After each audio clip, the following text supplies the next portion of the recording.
वैसे तो आपने सोशल मीडिया पर बहुत से इन्फ्लुएंसर देखे होंगे, पर आज हम जिनकी बात करने जा रहे हैं वो एक ट्रू इन्फ्लुएंसर हैं, एक रियल इन्फ्लुएंसर जिनकी सराहना पीएम मोदी जी भी करते हैं, जिसने लाखों यूथ्स को फिटनेस के लिए इंस्पायर किया है, जो सोशल मीडिया के ट्रेंडिंग पेज बन चुके हैं। 75 हार्ड चैलेंज के बादशाह, जो है हरियाणा की शान और देशी पहलवान। जी हाँ, हम बात कर रहे हैं the man with no haters, Ankit Payyanpuria की। राम राम सारे ने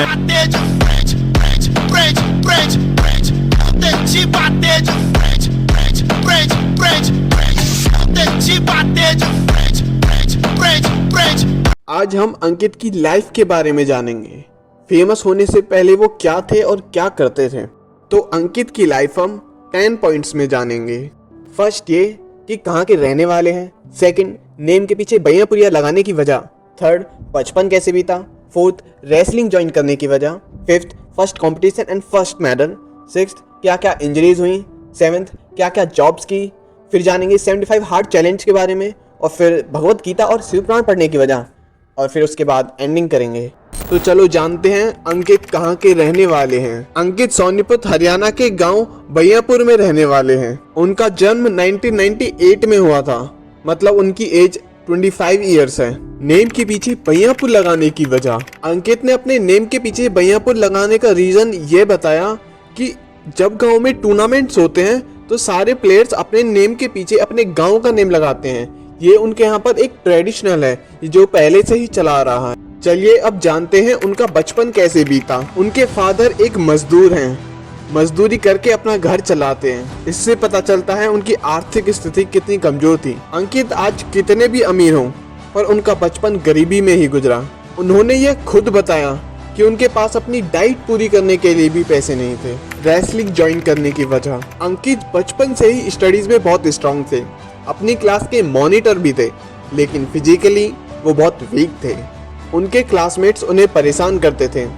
अंकित ने बताया कि एक बार तो एक बच्चे ने उनकी एग्जाम सीट छीनकर उस पर अपना नेम लिख दिया और अंकित फेल हो गए।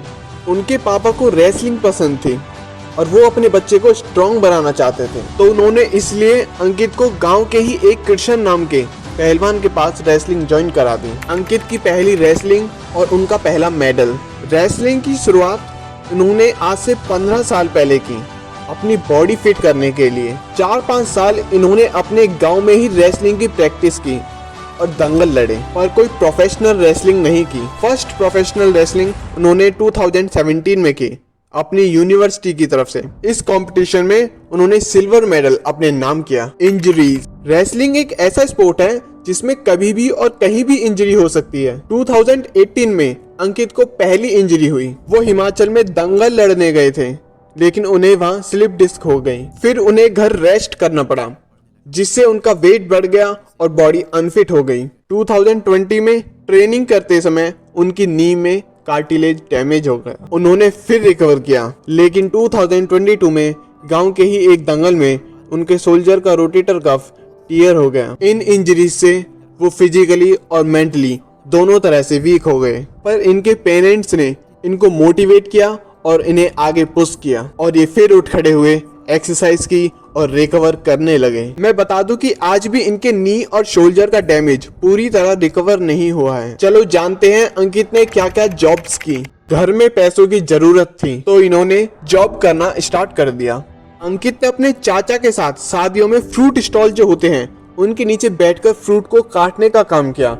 इसके बाद अंकित ने कंस्ट्रक्शन का काम किया, जिम में हेल्पर का भी काम किया, यहाँ तक कि जोमेटो में भी काम किया, और फिर जॉब से टाइम निकालकर वो वर्कआउट भी करते थे। इसे कहते हैं पैशन। चलिए जानते हैं अंकित को 75 हार्ड चैलेंज के बारे में कैसे पता चला। अंकित इंटरनेट पर फिटनेस के बारे में पढ़ते थे। एक दिन पढ़ते पढ़ते उन्हें 75 हार्ड चैलेंज के बारे में पता चला कि कैसे लोग इस चैलेंज को पूरा करके अपनी लाइफ और बॉडी को ट्रांसफॉर्म करते हैं। इन्होंने देखा कि 99% लोग इस चैलेंज में फेल हो जाते हैं, फिर भी अंकित ने यह ट्राई किया। अंकित ने यह सब सोशल मीडिया पर अपलोड करना स्टार्ट कर दिया। I failed 75 hard. I failed to 75 hard. I failed. I messed up. I failed. I failed.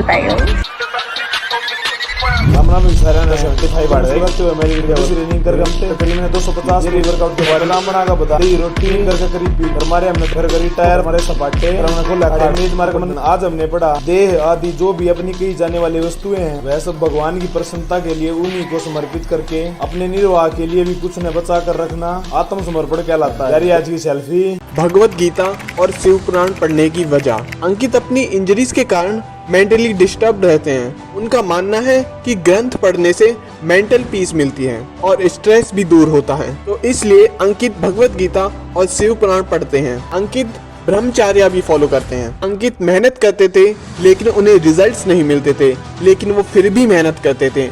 उनका मानना यह है कि कर्म करते रहो, फल की चिंता मत करो। और आज गॉड अंकित को उनकी मेहनत का फल दे रहे हैं। लाखों लोग उन्हें प्यार करते हैं। पीएम मोदी जी ने भी स्वच्छ भारत अभियान पर उन्हें अपने पास बुलाया है। अंकित के पेरेंट्स को अंकित पर गर्व है और एक बेटे को यही चाहिए कि उसके पेरेंट्स उस पर गर्व करें, उस पर प्राउड फील करें। एट द एंड मैं यही कहना चाहूँगा कि बोले बाबा जैसा किसी में दम नहीं और देसी किसी तय कम नहीं।